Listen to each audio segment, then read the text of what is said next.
you may end up making some of those countries very unhappy. If they have particularly special regulatory reporting requirements, then they're going to have to build something around the ERP. And that's actually a really good indication that you're making a mess, is if you end up with a lot of shadow ERP.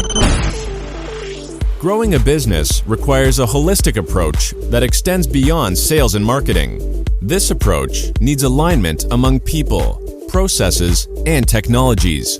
So if you're a business owner, operations, or finance leader looking to learn growth strategies from your peers and competitors, you're tuned into the right podcast. Welcome to the WBS Podcast, where scalable growth using business systems is our number one priority. Now, here is your host, Sam Gupta.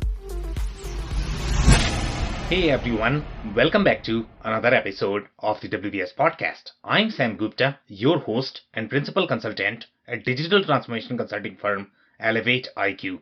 The oil and gas industry is unique with its process complexity and its ad hoc nature.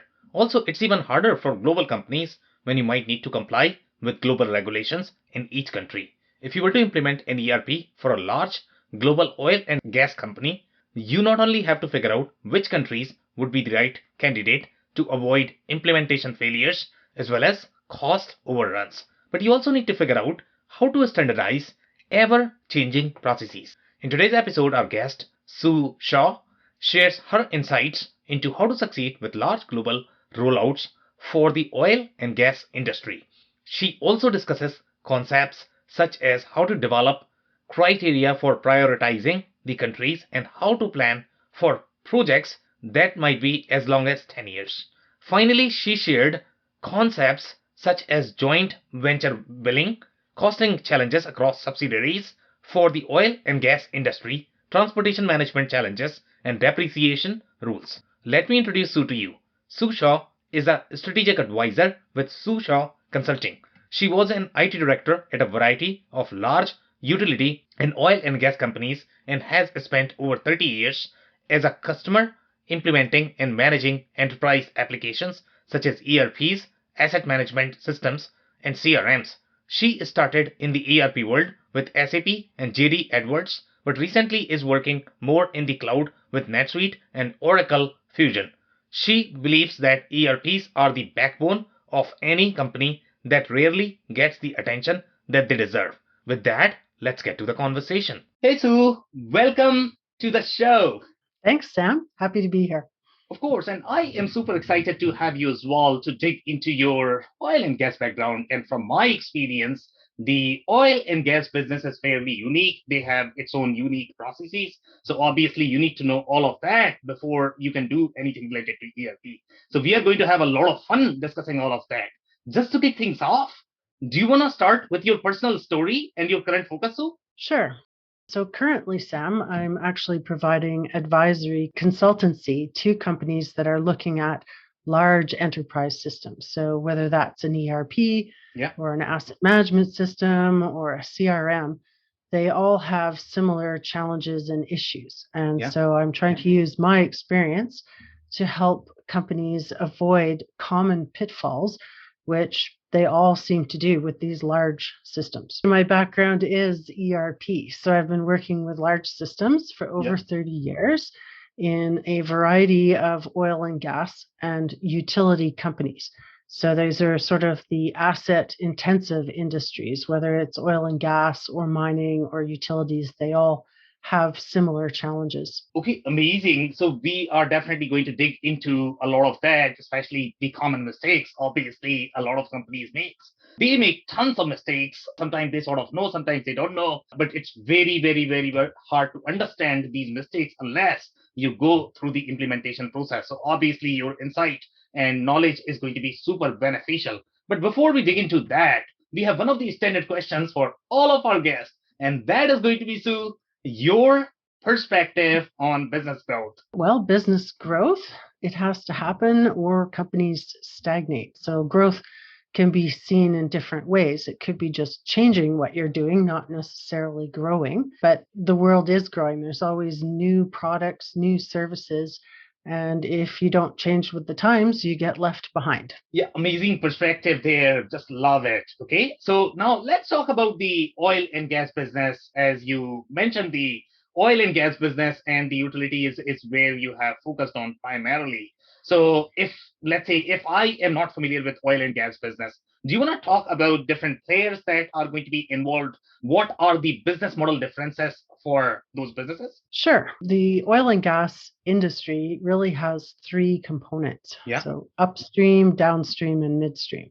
Yeah. So the upstream business is those companies that do the exploration and drilling for the products. So those companies generally don't have a lot of customers, right? They usually have a pipeline or a refinery that they're selling their product to. Yeah. So in that particular case, if I was an upstream oil and gas company, I wouldn't be focused on the CRM portion of an ERP because that's not really important, right? Okay. The downstream business is the typical gas stations, which is really just a retail business. Usually has point of sale systems that need to be integrated to your ERP. They likely usually have some small grocery store where they need to track inventory like they would, like any other store would need to. Yeah. And then there's the midstream business, which actually ships the product from the upstream to the downstream folks. Yeah. A company could be all three of those, by the way, but they're generally treated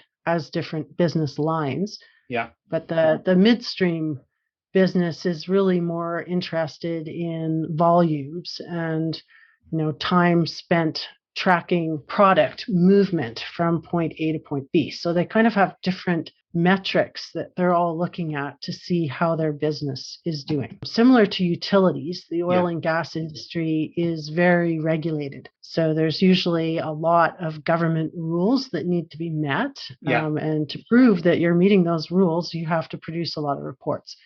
And a large portion of that would come from your ERP. Yeah. But ultimately, it's knowing what your requirements are.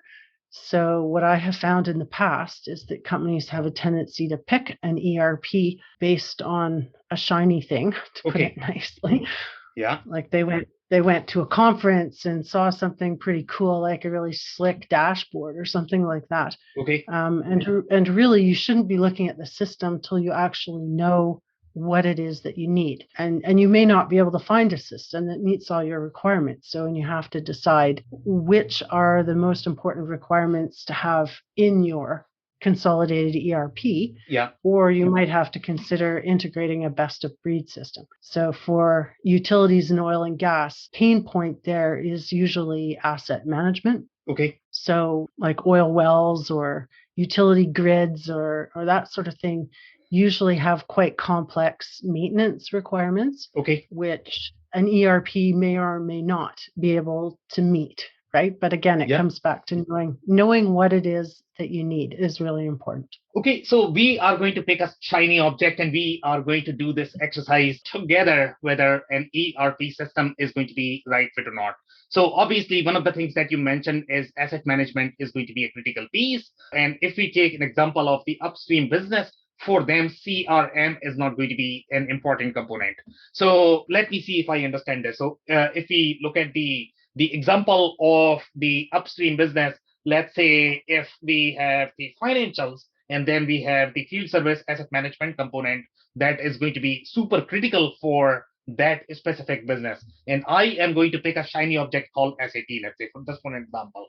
Okay, so maybe SAP can do financials. But let's say if you were to implement SAP, what are the challenges that you are going to run into? And obviously, SAP has many different products here. We are simply taking an example of an accounting product that is going to have all of the accounting. It's probably going to have project management. It's not going to have bells and whistles that you are going to require for asset management. So do you have specific requirements where it is going to fall short for the upstream oil and gas business? It really depends on which country you operate in. Okay. Because again, it's probably the regulations of that country that would dictate what you have to do with your assets.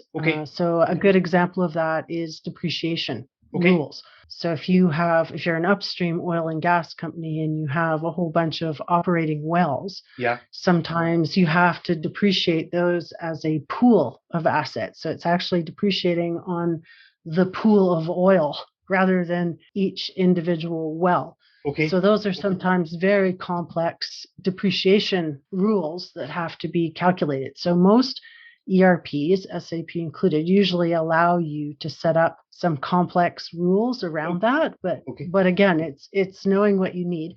And some countries implement some really ridiculous rules, right? That are almost impossible to program. So you're really looking for flexibility on how you can manage that reporting to whichever federal or provincial or state jurisdiction requires that information. Okay, and how about, let's say, if we take the same thing for the midstream, what are the challenges that you are going to expect for the midstream businesses? Well, again, a lot of it is transportation related. So, and again, there's regulations around how you maintain your pipeline. Yeah. So you're going to have to report on how often you're checking the pipeline to make sure it doesn't leak.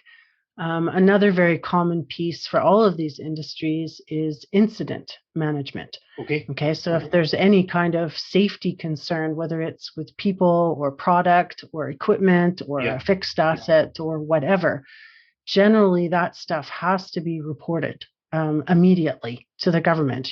Like God forbid you have some kind of spill. That information has to get out right away. And the more readily available that information is in your ERP, it actually makes that type of reporting a lot easier. Okay, very interesting. So do you want to talk a little bit more about the leakage detection that you mentioned? How often are they happening in the industry, and how rigorous the requirements are going to be, and what are the requirements for the reporting? Is it going to be simply, okay, what time this incident happened, or do you have any sort of implications on the way your inventory is going to be structured, the way your assets are going to be captured in the ERP system? How robust is going to be the reporting when you look at the reporting? Again, it depends on where you live and where you work, what the requirements are. So for the actual leak detection, that's not usually something that's done in the ERP. There's usually production control systems that are monitoring things like heat of the product or volume going through a certain valve, because if that changes in any shape or form, it should cause an alert. So those are sort of all real-time production systems. And typically the volume of that data is not something you want in your ERP.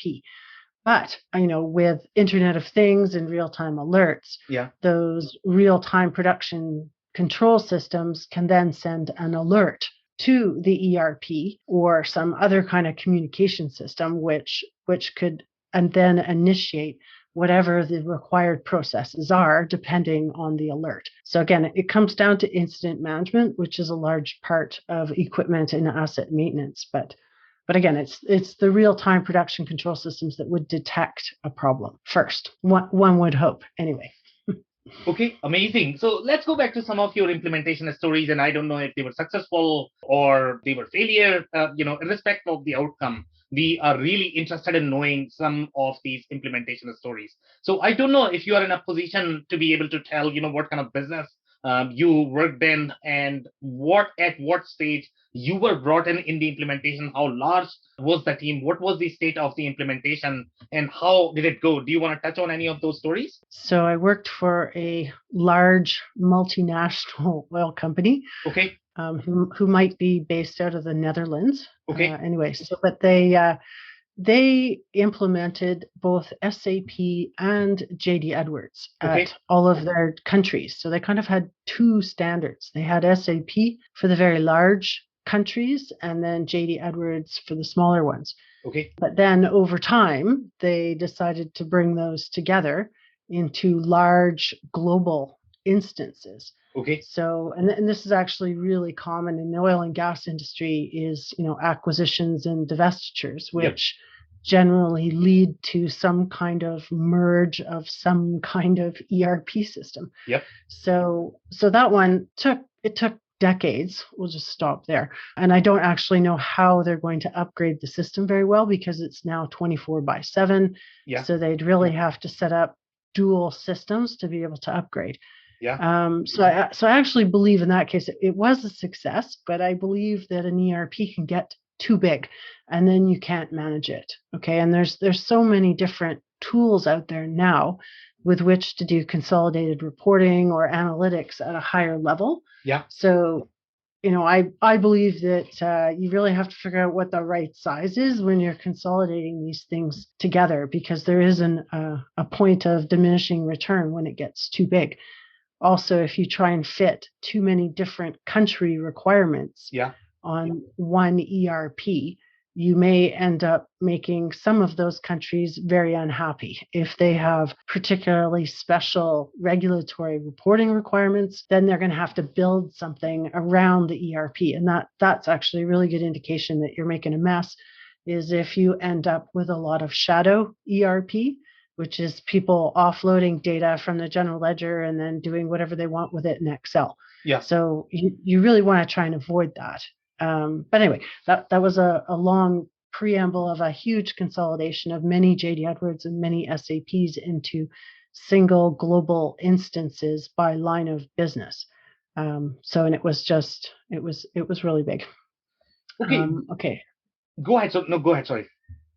No, well, and I've done several since. The most recent one was a wholesale conversion to cloud. Yeah. So that was actually Oracle Fusion, which has changed its name a few times in the last 10 years. Yeah. I think we're back with Fusion now.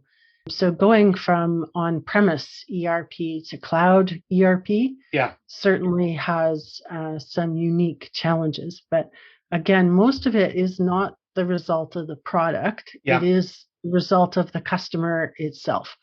Understanding the differences between on-premise and cloud and being ready for that change. Okay. And the biggest difference with cloud is that you don't have any control over what you're doing. So you have to take the updates when the vendor sends them out. You can't, delay a patch if it doesn't work for you. So it's a different mentality entirely. So, but that, I believe that's the way of the future, because data centers and DBAs are going the way of the dodo. So we're all going to have to get used to cloud ERPs in some shape or form. But again, it still comes back to that basic premise of knowing what your requirements are. Now, having said that, you can't be ultimately rigid that we always do our accounts payable process this way, right? Like we have someone enter it and someone approve it and all that sort of stuff. You have to be a little bit flexible, because particularly with cloud ERPs now, it is likely that you're going to have to adjust your business process so that it can work with the new cloud ERP system. Whereas in the past, we all had the tendency to modify our ERP to make it fit whatever it was, the process that we were trying to do. Okay, so very interesting. So both of these implementations, I don't know if they are going to have any specific similarities in terms of lesson learned. So obviously with any ERP, especially when you are talking about 10 years project, things are always not going to go the way you would expect to go.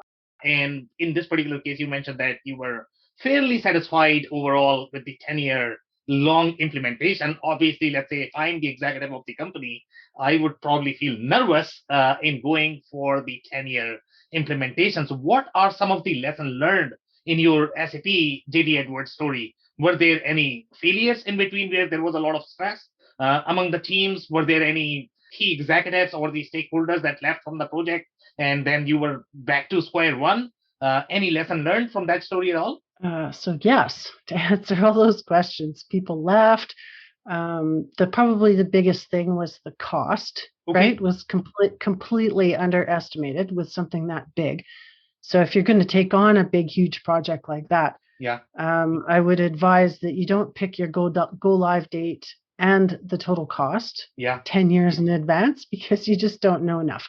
Yeah. So you have to reevaluate every 6 months to a year, Yeah. make sure you're on track, do new projections to find out what it's going to cost so that you don't scare your executives with the new costs. Yeah. And you really do have to evaluate, should we do this now? Should we do this later? Can we break it into chunks or whatever?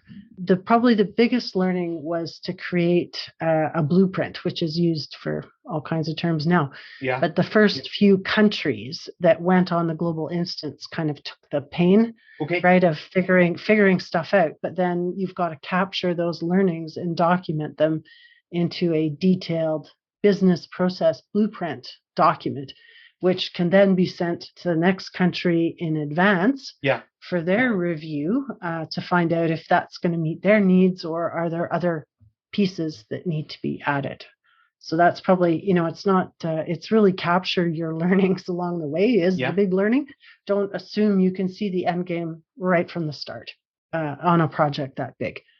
And it is really typical in ERP projects that the go live date, like we want it to be January 1st of whatever year it is, dictates the timing and the cost. People go, oh, well, that's like 6 months. It's going to be, $100,000 a month or whatever. And they figure out the cost based on the go live date, which is totally the wrong thing to do.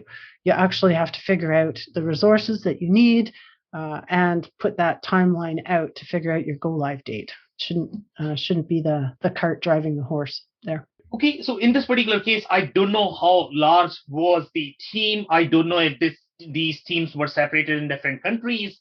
Different teams were responsible for different countries. And also, how did you approach sort of the phased implementation? Was it country by country? Did you run in any challenges when you did that phased approach?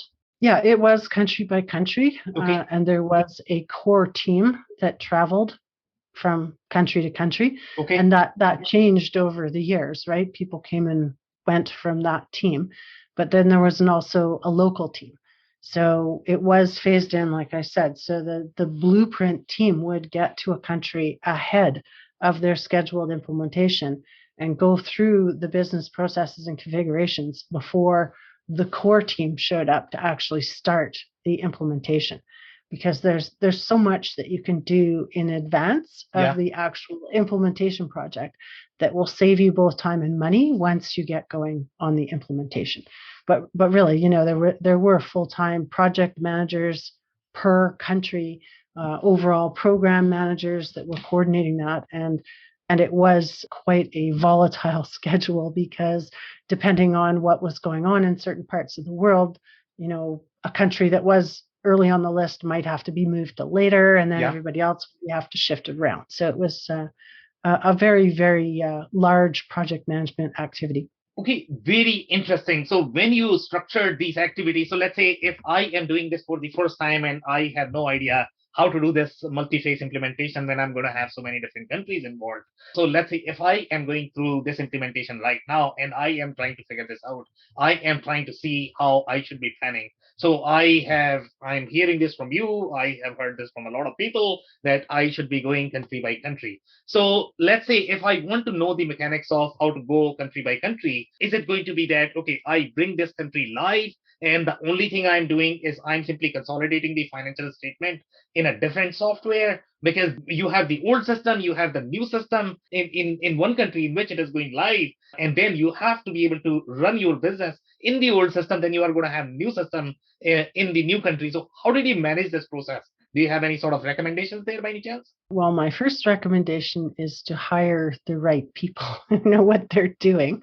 So get some experienced resources with global rollouts. But it is very country specific on what you do.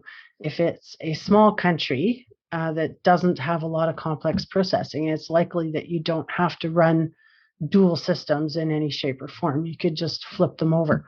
And that would be my recommendation, because if you end up running parallel systems, that leads to reconciliation problems as well, because if you get stuff in one system and then not the other. So that would be recommended. There is still going to have to be some consolidated reporting somehow, whether the country is reporting out of the old system or the new system. So, and again, it's usually a massive chart of accounts mapping at first, Yeah. So, it takes a while for people to adopt the new chart of accounts, but then they get there. So how you would figure out which countries to do Yeah. depends how many you've got, obviously. But what I would suggest is that as the early adopters, Yeah. you pick a selection of, a small, easy country Okay. versus a big, complex country. I would also look out for the countries that have very robust regulatory requirements. Yeah. So that would be sort of North America and Australia. They generally have a lot more rules and things like privacy concerns around Yeah. HR data. So it's like you try and start with a small, easy one so you can get your feet wet, but then you have to tackle one of the bigger, more complex ones in the hopes that that will cover any future challenges that come from the countries.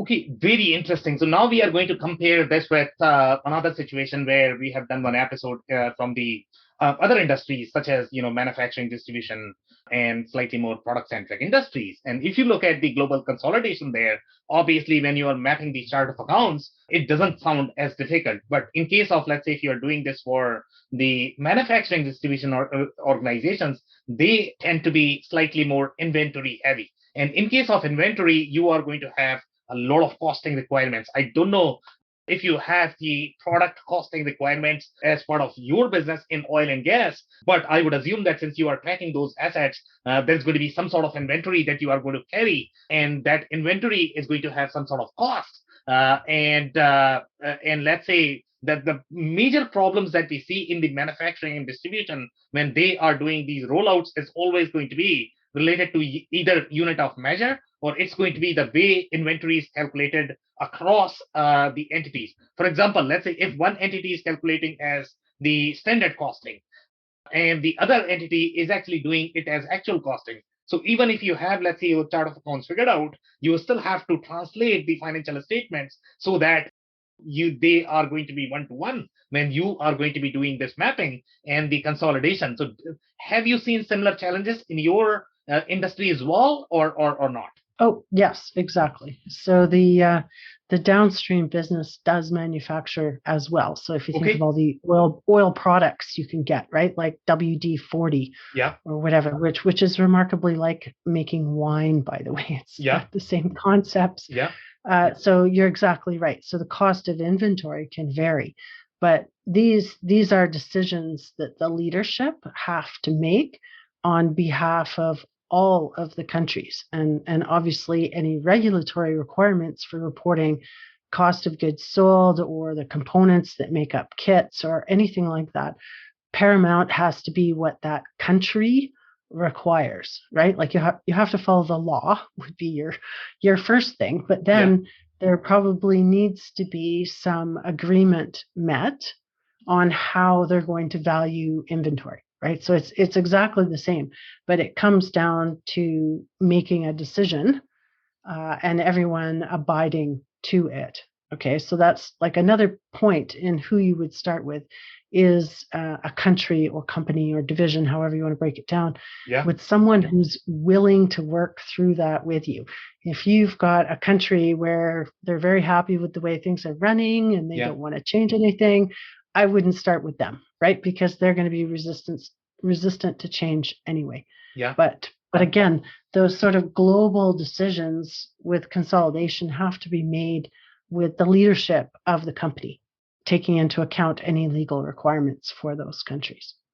Okay, so you mentioned that when you are going to be planning for these global rollouts, your preference is going to be with slightly easier countries. And once you have sort of the case study done there, then you can sell it and send the blueprint as well. That this is how you should be doing the implementation. But let's say if we look at, I don't know how many divisions were there in this specific story, but let's say if I have my 50 different countries that I'm dealing with and I have to pick just one. One way could be that I can pick only based on revenue, and that could be one of the criteria that maybe the division is going to be simple, that other divisions are probably doing far more revenue. I have this entity that is doing, I don't know, 2 million or whatever, and I simply pick that as a case study. But from the process perspective, they could be extremely complex. Okay, so would you pick that, or how would you develop the criteria when you are selecting the specific division for the first rollout? Funnily enough, revenue would probably not be one of the highest criteria. It would Okay. be much more the complexity of the processes and the complexity of the regulatory requirements, Yeah. because that's usually what kills you as you get to a new country and they've got a new rule that wasn't accounted for in the blueprint that was designed. So that blueprint has to stay evergreen and be updated all the time. And that means going back to the countries that have already been done if you're changing anything to make sure that anything new that's being added to accommodate a new country doesn't mess up one of the original countries that were done.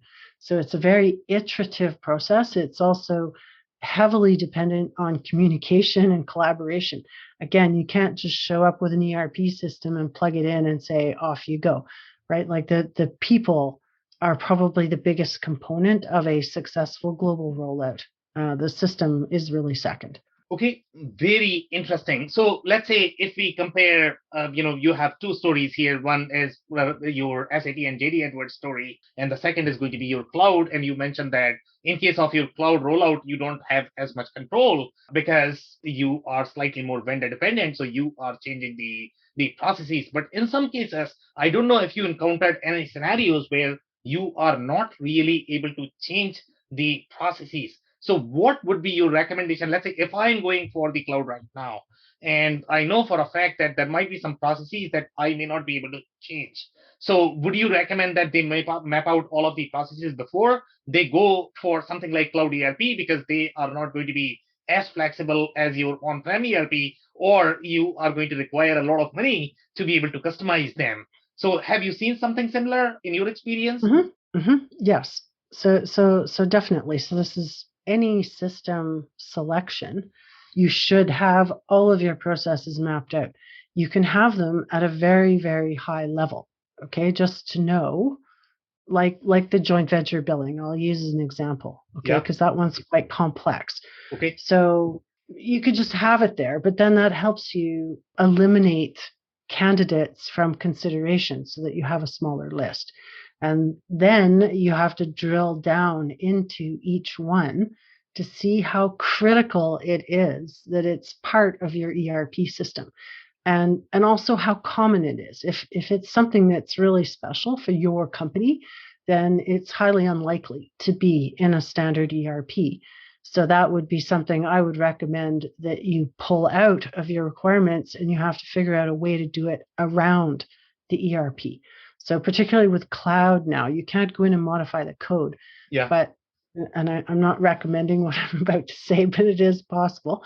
Yeah. All right. You can export data out of a cloud ERP and then manipulate it however you need to, and then put it back in. Yeah. Right. So, but you've got to be really clear on what you're doing. So something like that for joint venture billing, what could happen is that there's one invoice that was created for the major partner. Yeah. And you could pull that invoice out and apply some strange allocation rules to break that invoice down into 100 small invoices that need to go to all the partners. Yeah. Right? You could do that with an external transaction, which you then load back up into your ERP.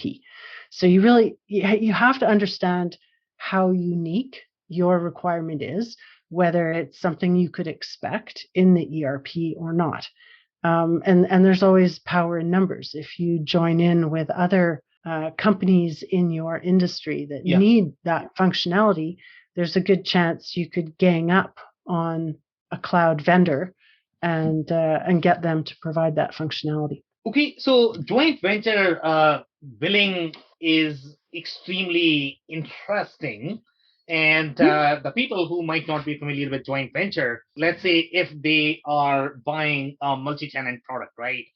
Those are some of the common ones in the ERP business. But the way you are describing, I think there are going to be some challenges if you are going to utilize your traditional multi-tenant solution for the joint venture billing. So let's say if people might not be familiar with the how joint venture billing works and how are these allocation rules are going to be, do you want to paint some more colors in terms of how joint venture works and what are going to be the billing rules there for different entities involved and what is going to be their relationship? Yeah, the real problem with oil and gas joint venture billing is that it isn't a standard process. The problem is it's not standard. Okay, it's not if this well produces 1 million barrels, then this company is going to be responsible for 10% and this other company is responsible for 20% or whatever. It just doesn't work that way. It's all based on the back of a napkin. Like someone said, oh, well, I provided this piece of equipment to the well. Yeah. So I think that I shouldn't have to pay as much of the overhead costs, and they don't have any standard rules is what the problem is. So anyway, so that's what the issue is, but the concept is still the same. It's an allocation of the costs across the partners. The complexity in oil and gas is that there isn't any standard rules. They can just make stuff up. Joe has to pay for 5% and Bob has to pay for 12%. And then this other company has to pay for 38% or whatever. They just make it up without any logic that you could do any calculations based on it. Very interesting. And when you look at these rules, are they made up during the contract stage? My understanding is going to be there is going to be some sort of written form contract, and you are going to be calculating the rules based on the contract. They are not going to be done, hey, I provided this equipment, now figure out the cost, and I'm not happy with 5%, I need 20% and you pay me 20%, or I'm not gonna, I don't know, I mean, if there are going to be any consequences. So that has to be done at the contract stage, and you are simply allocating it's sort of done before the contract stage. So it's usually a bunch of guys standing around a well with a piece of paper, and then they hand the piece of paper to the accountant and say, go implement this when you develop the contract. Okay, so the contract can spell it out. Yeah. It's usually not a formula driven rule is what the problem is. So it needs to be calculated on a whole bunch of different factors. Yeah. And the ERPs aren't just generally set up for that kind of flexibility. You have to have some kind of rule that you can follow, whether it's a percentage based on volume produced or something like that. Yeah. And it's not. They just make stuff up. I think it's getting better with time, though, because they realize how complicated it is to administer the back of the napkin allocation rules. So. And is this common with all the big companies, or is it because you are dealing with some of the smaller vendors and they might not understand how much process overhead this could cause, and there are going to be financial implications for the company? So is it really common with the smaller vendors, or with most? You're exactly right. It is more common with the smaller companies, but again, there's families involved as well if they own the land that's being drilled on. So, it could be from an individual to a large multinational. Yeah. If it's large multinationals, they will generally come up with a formulaic way of doing this joint venture billing. Yeah. But if it's smaller, it's not. There's a day in the oil industry called Check Exchange Day, and it's very historical. But all the bigwigs from all the major oil companies used to meet at the Petroleum Club. Okay. And they would bring their checks, right? Like one company would owe another company $10 million, and then that company would owe that company $6 million. And they would all just go and exchange checks. That's why it was called Check Exchange Day. So that's all done electronically now. So as we do that, the rules come in, right? So very interesting. And do you create so in the utility industry and the energy industry, I've seen that when you get new projects for any of the pipeline, they are probably going to be separate entity. So some of these businesses could have 40, 50 different entities, and I am not even talking the international business. I'm talking the domestic business here, right here in Canada. If I have 50 different, grids, then I'm probably going to have 50 different entities. So is this common across all of the players that you have mentioned? Is this going to be common in the upstream, midstream, and downstream, or is that only for the upper stream players? Yeah, it's much more an upstream business function, because downstream is much more retail. And midstream is based on volume. So usually there has to be a formula for those. It's the upstream drilling the well piece They come up with some unique ways to do the joint venture billing, which is in effect allocations. Very interesting. And in the midstream business, you mentioned, some of the requirements related to transport. So are you guys working with the standard of the shelf TMS system, or are there specific TMS system, transportation management system, that are going to be common in the midstream business? But the KPIs that you had mentioned related to volume and the way you are going to ship is going to be very different in that case. So do you have specific tools or modules that are going to be applicable for that specific business, or do you have to create a custom? It depends on the company and the product and what they're already using. As you know, there are some ERPs with pretty strong TMS components to them. Yeah. And that would be preferred, because then you don't have to build an integration between that system and your ERP. But it kind of depends. It really depends on the company and what they're doing, whether and what ERP they're using, because a lot of ERPs don't really have good transportation management systems. So in that case, they would have something separate and would integrate that information back into a production monitoring system, which would likely end up back in the ERP in some shape or form. Okay, amazing, Sue. So that's it for today. Do you have any last-minute closing thoughts or remarks for our listeners? No, that was an interesting path of conversation. So thank you for facilitating that.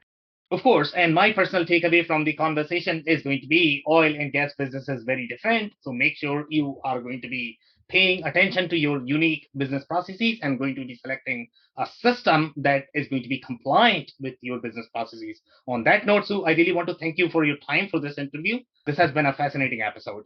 Okay, thanks, Sam. I cannot thank our guests enough for coming on the show, for sharing their knowledge and journey. I always pick up learnings from our guests, and hopefully you learned something new today. If you want to learn more about Sue, head over to askmserp.com. It's askmserp.com. For more common sense advice from Sue, it also has links to her YouTube videos. Please subscribe.